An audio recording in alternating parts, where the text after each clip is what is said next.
What's going on, guys? I'm Zulushi, and today I will be walking you through the ultimate setup guide for Fortnite and any other game for that matter. If my voice sounds a bit dead, it's because I'm sick, but that's not going to stop us from recording. I'm going to separate this video into two parts, the first being my physical equipment, and the second being different settings and optimizations on my PC. Any equipment that I skip over or forget to mention will also be listed in the description. Without further ado, let's dive right in.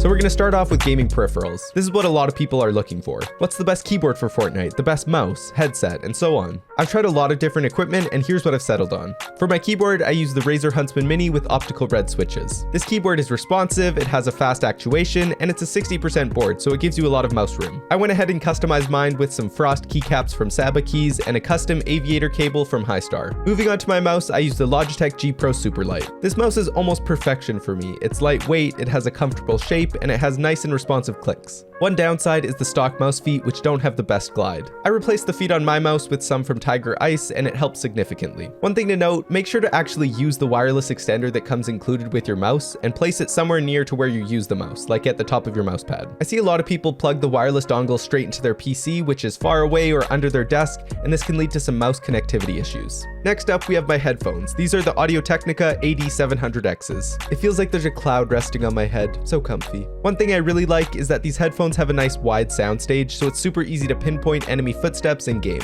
These are open back headphones, so it means that the back of the drivers aren't sealed. This makes them more breathable, and it also makes your voice sound more natural when you're speaking. You know when you're wearing headphones and your voice sounds like Squidward? This gets rid of that. They also have a pretty unique fitting system, so you don't have to worry about the notorious headphone dent. The only reasons I would stay away from these headphones are if you have a very small head, because then the headphones might slip down, or if you play in a super noisy environment and you need the sound isolation. My main display is a 240Hz monitor from Alienware. It's an IPS display, so the colors look great, and for the couple of years that I've had it, it's been a great monitor. Not much else to say. Okay, so let's talk about my streaming peripherals. This will include all of the equipment I use to stream and record videos. Starting off with my mic, this is the Rode Podmic with the cheap pop filter I found on Amazon. I use this mic for all of my videos, and I think it sounds clear and professional. My mic is held up by the Blue Yeti boom arm and plugs into a Go XLR Mini. The Go XLR Mini is perfect for adjusting audio levels on the fly. You can finely tune the volume of your game, your voice chat, or your music by simply moving the little sliders. And it makes your setup look cool, so there's a nice little bonus. For my main camera, which I'm recording with right now, I use the Sony ZV-E10 along with the Sigma 16mm f1.4 lens. That was a mouthful.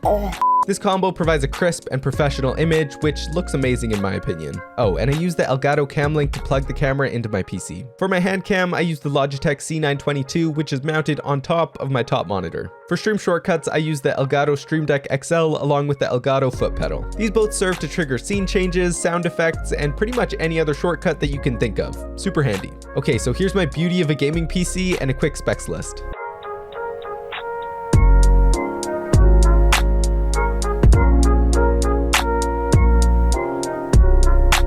The dual PC setup is somewhat complicated, so I won't get into it, but if you have any specific questions, just drop them in the comments and I'll do my best to help out. Okay, so if you're like me, you've probably watched a ton of different optimization guides to get better FPS and lower input delay. This can be a bit tedious, so I'll try to go through the best tweaks I've found as quickly as I can. Okay, so first you're going to open up Task Manager, go to the startup section and disable all of the unnecessary startup apps. Just right click and disable all of the ones that you don't need. Next, you're going to search up Windows Update and make sure your PC is running the latest version of Windows. Simple as that. Next, you're going to search up Game Mode settings and make sure you have Game Mode turned on. Next, look up Notifications and make sure you have Notifications turned off. Next, you're going to open up Background Apps and turn off all of the ones you don't need. I have a couple that I need to run in the background, so that's why I don't turn all of them off. Next, you're going to check your RAM speed by opening Task Manager, going to the Performance tab, and in the Memory section, you should be able to see your RAM speed. If it's not running at full speed, just do a quick search on how to turn on XMP. Next, let's make sure your GPU drivers are up to date. For NVIDIA users, open up GeForce Experience, go to the Drivers tab, and any new update should pop up here. Remember, you can always revert to an older driver if you're lagging on the newest one. Next, open up the in-game overlay, click on Performance, and enable Automatic Tuning. This automatically scans your GPU and gives it a slight overclock. Looks like I got an extra 101 MHz. Now open up NVIDIA Control Panel and you can copy the settings that I use. If you have a G-Sync or FreeSync monitor, here's the best way to get buttery smooth gameplay.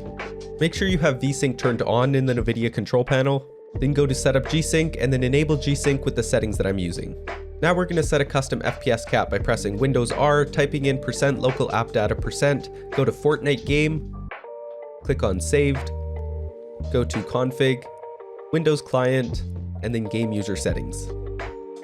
Once you're in this file, press Ctrl F and then type in frame rate limit, and then press find next until you find this line. Now you're going to change this number value to 3 units below whatever refresh rate you use. Since I play on 240 Hz, I'm going to make it 237. Next, click File, then click Save, and then you have your custom FPS cap. Next, launch up Fortnite and start off in DX11. Since we set a custom cap, the frame rate limit will say 60, but just ignore that. Now you can copy the settings that I'm using, just make sure to set everything to low. VSync is off, motion blur is off, show FPS is up to you. Multi-threaded rendering on, crash debugging off, latency markers doesn't really matter, and make sure to turn off reflex low latency because it messes with your custom FPS cap. Now we're going to switch to performance mode and restart Fortnite. Once you're there, make sure your meshes are on low and then you're set. With these settings, I'm able to consistently hit 237 FPS, save for endgames. Obviously, this has a lot to do with my PC specs, but these tweaks should help you improve your game's performance regardless.